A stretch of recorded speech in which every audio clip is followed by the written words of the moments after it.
Today we're taking apart the ROG Phone 2, probably one of the most feature-rich smartphones of 2019.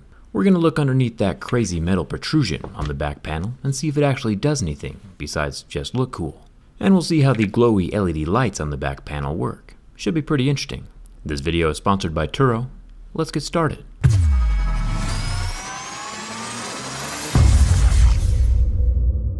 So last year, when I took apart the ROG One, this metal contraption felt more like decoration than anything else. This year, my razor blade can slide underneath the growth, so we know that it's not a built-in part of the frame, but it's also still connected underneath the back glass. So I'll have to break out my trusted heat gun to remove the glass before getting to the metal chunk. The adhesive holding down the rear glass panel with its colorful accent lines can be warmed up and cut away with my suction cup and razor blade. Working my way around the hard angles of the metal vent is fairly complicated. Glued shut phones are never the easiest to take apart. Finally though, with enough heat and persuasion, we can rotate the back cover off, revealing an absolutely massive internal battery and a self-lit LED reflective back panel. The lights inside the ROG 2 aren't deflected from separate LEDs. The LEDs are actually built into the reflector itself. Much better design than last year's ROG 1 that had the LEDs off to the side, shooting into a white piece of plastic.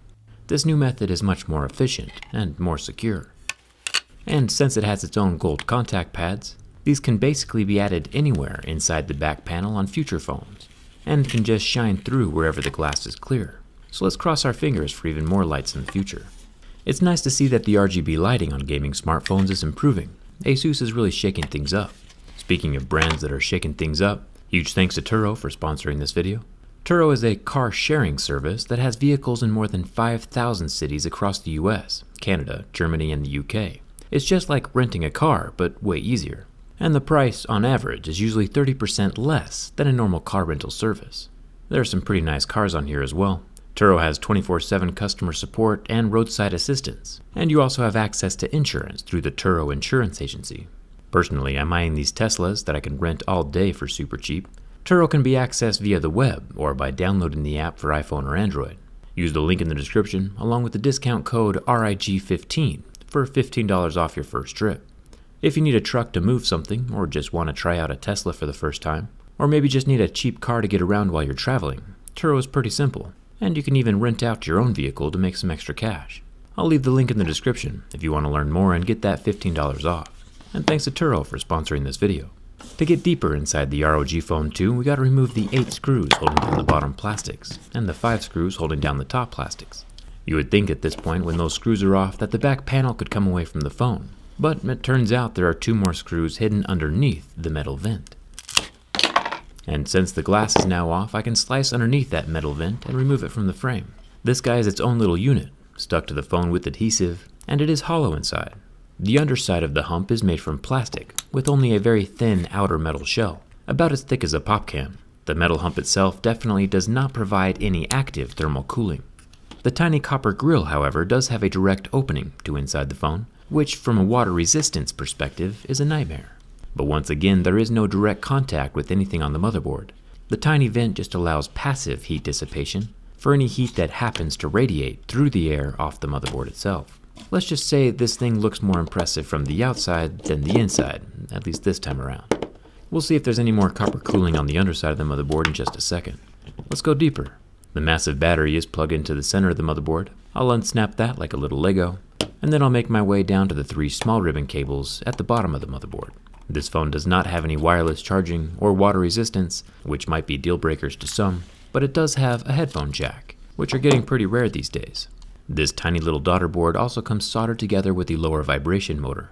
There are 2 vibrators in this phone. We'll find the other one in just a second.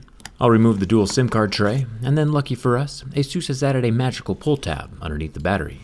It's a narrow little guy, and eerily silent compared to Apple's pull tabs,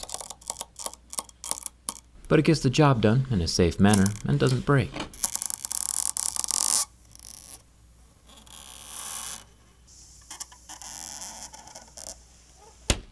There is a bit of gentle adhesive on the far side of the battery, but nothing that's super dangerous.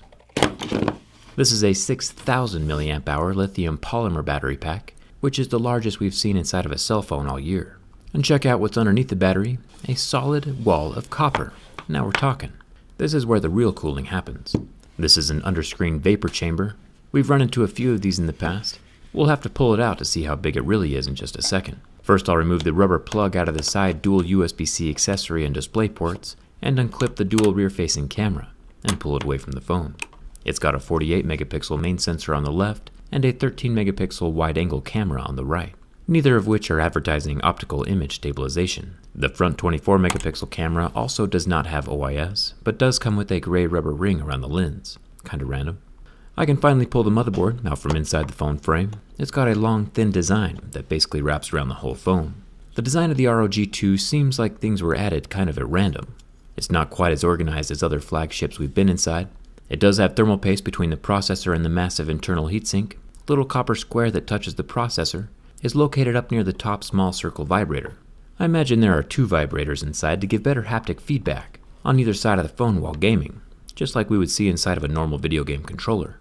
The top and bottom stereo speakers are also a bit different. The top speaker is much smaller, and the bottom speaker doesn't appear to have any balls inside like we saw inside the Galaxy Fold.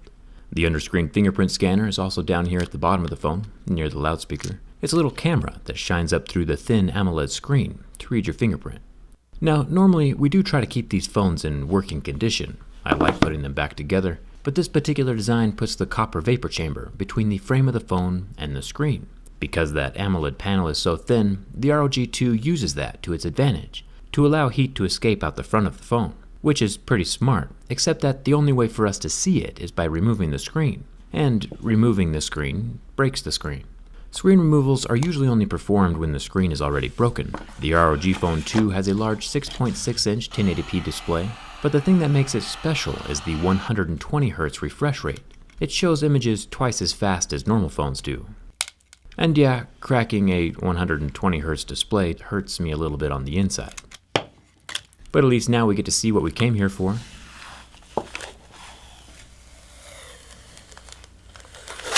Look at the size of this copper layer.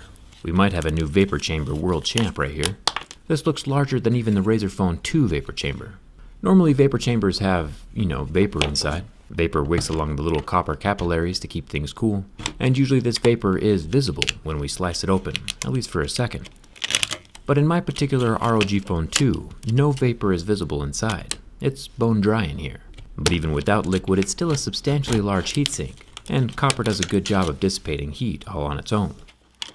I think it was definitely worth taking off the screen, even if the phone didn't quite survive. On paper, the ROG Phone 2 is one of the best phones of 2019, with its impressive screen and large battery. But with that open rear ventilation system, that's more for looks than anything else, it's also very much the least water-resistant phone we've seen in a very long time. Would that major lack of water resistance in a phone this powerful make you nervous? Let me know down in the comments. Don't forget to check out Turo next time you need to borrow a car. You can use that RIG15 code to get $15 off. Come hang out with me on Instagram and Twitter. And thanks a ton for watching. I'll see you around.